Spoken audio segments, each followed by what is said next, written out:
Ce qui nous manque pour la réussir vraiment, cette économie en réseau, c'est qu'il faut que tous les acteurs réussissent à se parler et qu'ils réussissent à se parler entre eux.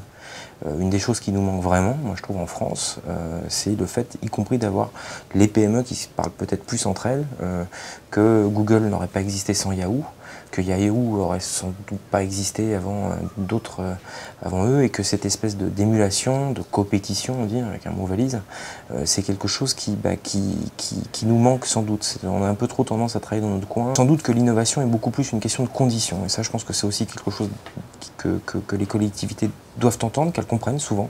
C'est-à-dire que c'est offrir des conditions. Les conditions d'innovation, c'est la première des choses qu'on puisse offrir, bien avant de dire demain vous innovez, demain vous aurez des idées qui feront des emplois, de la richesse.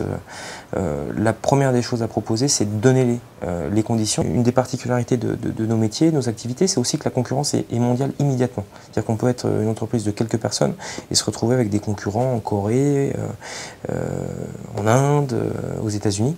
Donc cette valeur du territoire est très importante, et c'est une aide que pourraient nous porter très clairement les collectivités. Parce que vraiment, une fois qu'on aura réussi à développer justement ce cercle vertueux, un écosystème beaucoup plus riche, il y aura beaucoup plus de quoi nourrir des PME et de leur permettre d'éclater ce plafond de verre qui reste le vrai problème du développement économique des jeunes entreprises et des PME en France, qui réussissent très péniblement à dépasser les quelques centaines d'emplois.